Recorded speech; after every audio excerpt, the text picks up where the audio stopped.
Mm.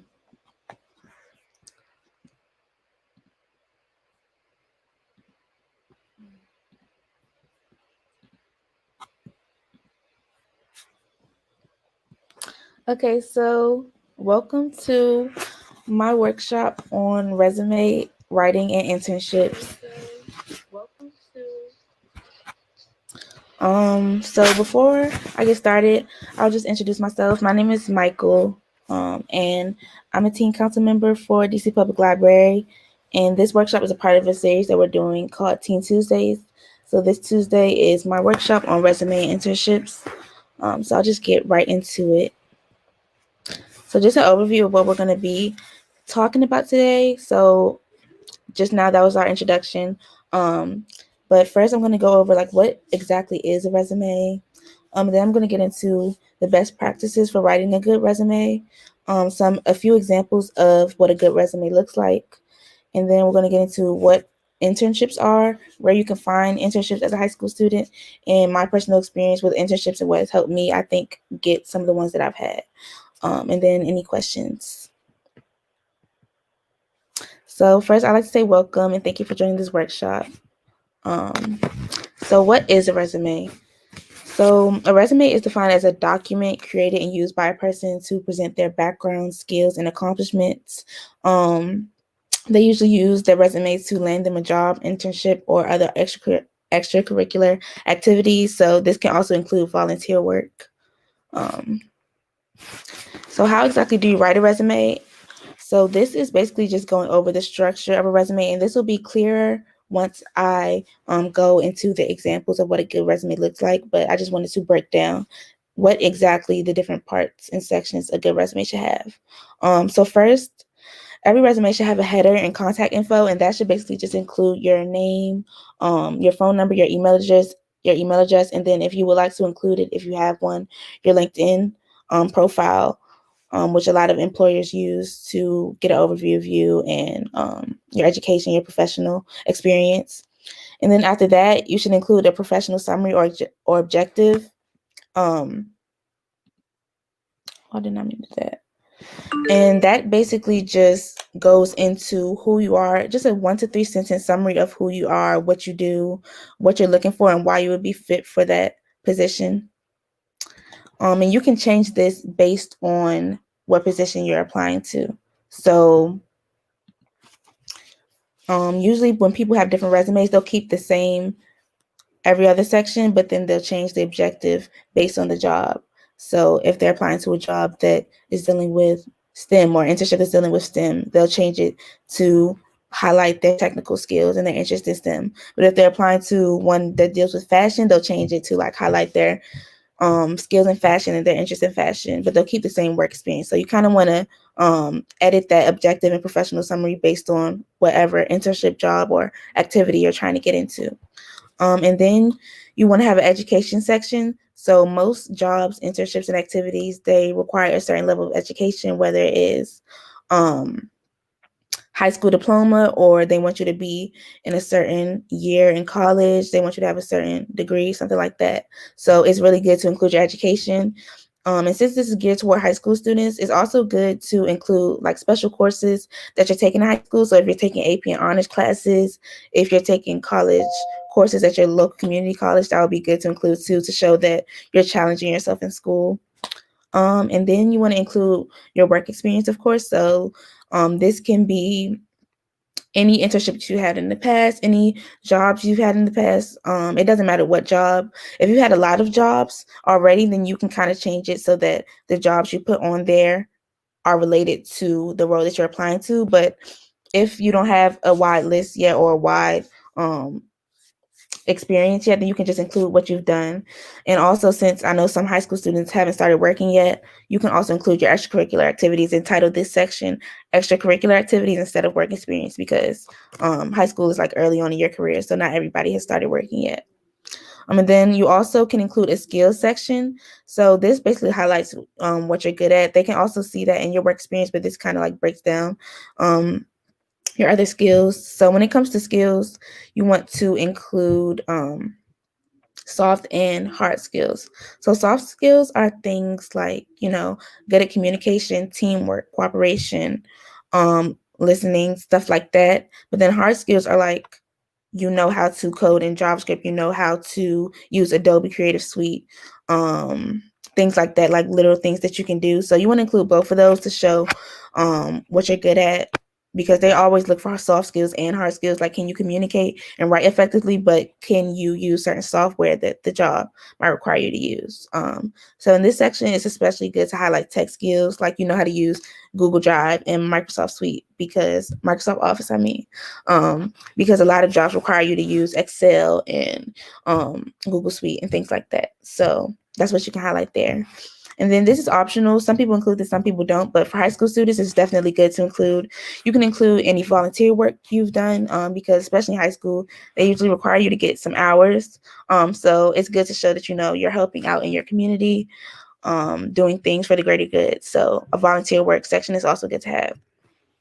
And then just some basic criteria for how your resume should look. So it should be 1 to 2 pages max. You really should try your best to fit everything you can on one page. But I know that some people are really, motivated and ambitious, and they've done a lot in their high school careers. So 2 pages is the max for resumes. And then you should have it in an easy to read font, no less than 11 point. People don't want to be reading something that's too small and hard on their eyes, but they also don't want to read something that's super big, because that'll take up more space. So just a basic 11-point font. And then make sure there's sufficient white space between sections. You don't want everything to be cluttered together, seem like there's really a lot on the page. So, separate your sections a little bit so that it's easy to read for the employer or the hiring manager. So now I'm going to go over a few examples of some great resumes. So first, here's a high school student resume. I picked this one specifically because, we're dealing with high school.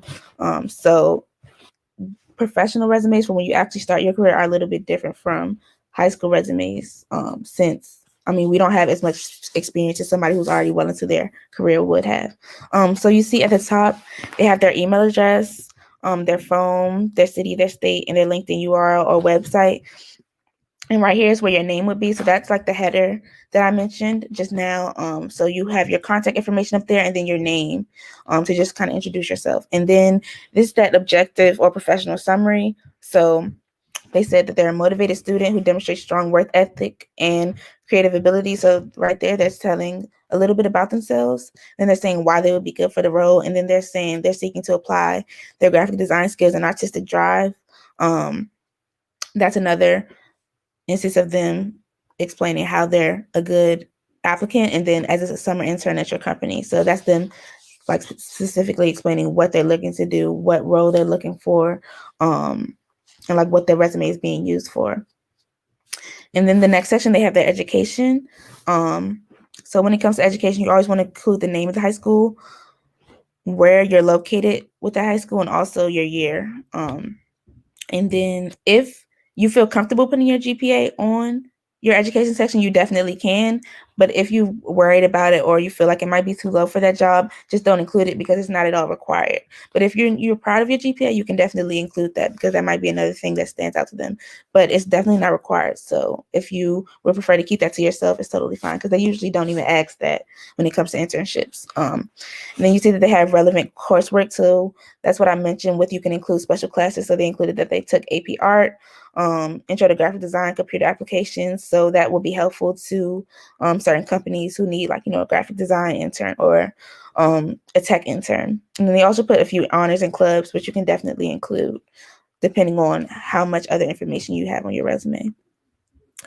And then they titled their work experience section major achievements. So you can really title this what you think best fits what those activities are. So if you want to call them achievements, if you want to call them extracurricular activities, or if you want to call them professional work experience, you can do that. But they titled theirs major achievements, and they just had their roles at different clubs. So the yearbook club, you put your position and then the year that you served on that club, and then bullet points about what you did. So when you're writing your work experience section, you always want to include bullet points about what your role was in that position, and then you want to include what exactly your position was and the date that you held that position. And then you notice in her bullet point, she included like specific numbers. She improved photo quality and increased profits by 5%. She trained to supervise 2 sophomore students in graphic design. So including stuff like that is really good because it gives the employer specific numbers, like what exactly you did. It quantifies it so that they know how much work you did. So it's good to include specific details like that when you're writing about your work experience. And the same thing here, she saved the organization 25% cost. That's really good to have. If you've done an activity and you have numbers to show exactly how much improvement you gave to that club or that company, then that's really good because it'll show and give them an idea of what you did. And then they have a skills section, so proficient in Photoshop and Adobe Creative Suite. That's really good because it shows them, oh, she can do some graphic design for them, basic knowledge of HTML. So those are hard skills, different tech skills that'll be really good to your employer. And then awards, honors, and honorary mentions. This is the optional section that you can include, but if you do have some awards that you want to highlight for any work that you've done, you can definitely include that if you have space. But oftentimes people might have more work experience or more skills that they want to include, so not everybody includes this section. This is another good example of a high school resume. So you see she has her education, she has her objective up top. So see, last objective was a little bit longer, but like I said before, it can be a 1 to 3 sentence section. So hers is only 1 sentence and it's straightforward and to the point. So it doesn't have to be any longer than you need it to be. And then she has her activities here, her position there, the date she served on those positions, and then bullet points about what she did. And here's this student has activities and work experience. So you can also separate those if you like, or you can put them under the same. But since she had activities, extracurricular activities that she did at school, she separated those from her actual job that she did. So if you've had jobs and extracurricular activities, you can include both. Personally, I usually just include my work experience, and then I do my skills just because I feel like when I'm applying to something professional, activities aren't as important. But it's to each their own. So if you feel like you've had more extracurricular activities that show your ability to do well in that position, you can include that. But if you think your internships further illustrate that, then you can include that instead. And then she has her skills and an additional section, which is not often included, but you're gonna put you can put additional experience if you would like to just put like a short note about other things that you did. And this is more of a professional resume, so I just wanted to show you guys a resume that wasn't for high school students. So this is like a common style of resume where they put their header over here and then their skills on the side, their education on the side, and awards, and then they like kind of highlight their experience in the middle because, you know, their career has been longer than a high school student. So they have their experience over here and a list of different positions that they held, and then an objective. And usually when you're further into your career, your objective will get a little longer because you've done more and you have more experience, more skills. So you see that her objective is much longer than hers. And are there any questions so far?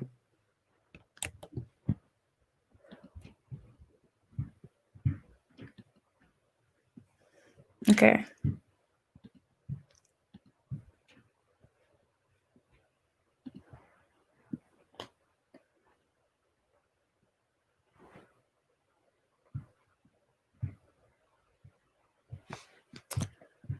So getting into internships. So what exactly are internships? So an internship is a period of work experience offered by a company or organization for a limited period of time. Internships may or may not be paid, and unpaid interns are way more common. Internships often count as academic credit toward graduation. So when internships aren't paid, they usually allow those interns to use that internship toward getting graduated, because schools usually require students to do an internship. So as a high school student, where can you find internships? So these are just a few of the places that I've used to get my internships in the past. So LinkedIn is a really good place to find internships. If you don't have a profile as a high school student, you definitely should make one. It's a good way to highlight your professional experience and find opportunities for high school students. So LinkedIn, you can definitely just do a search on LinkedIn for the type of internship you're looking for.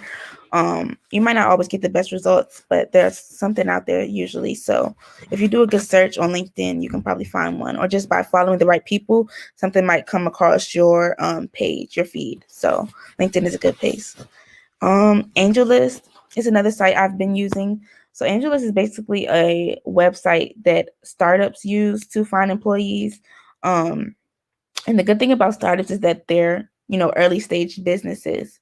So they're less formal when it comes to hiring.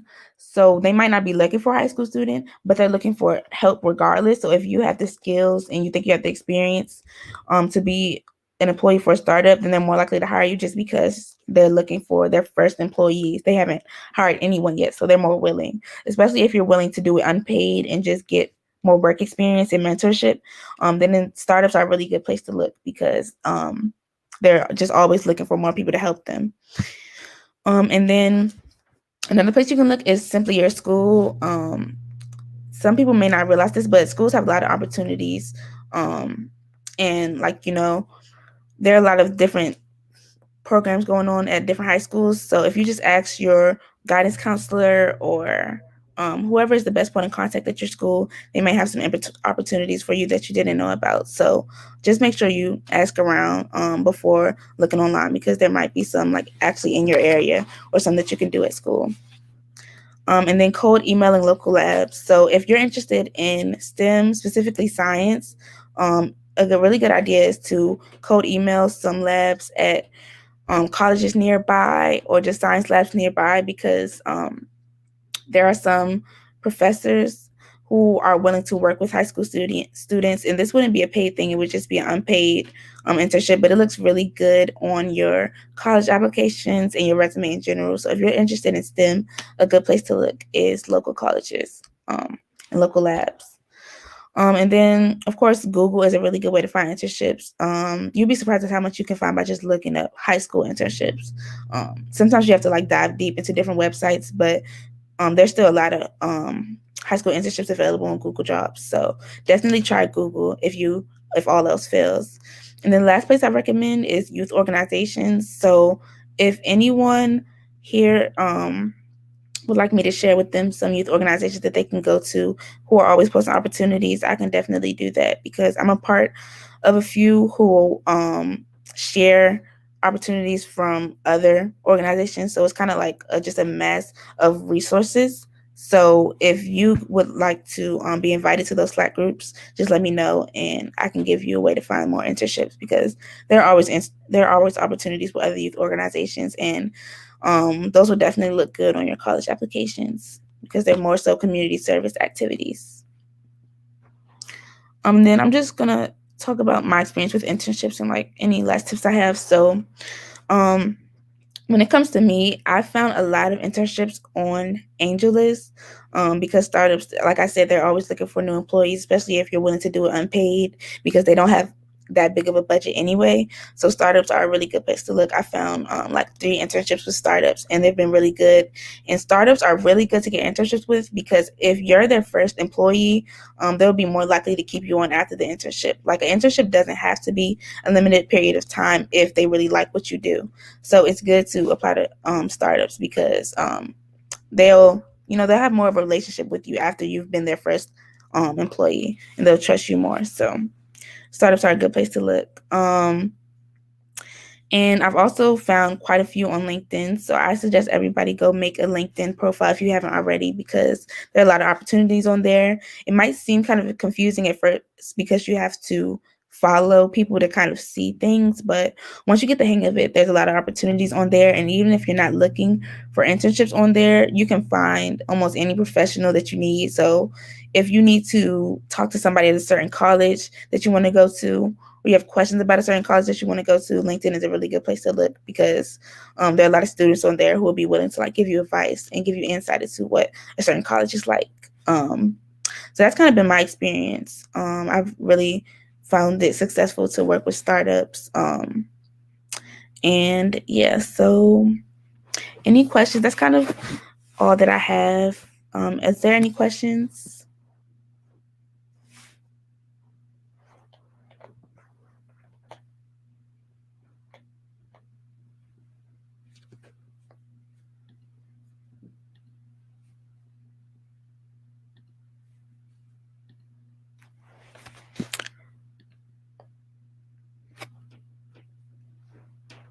Okay. If not, then I'm just going to end the workshop. So thank you for joining. And yeah.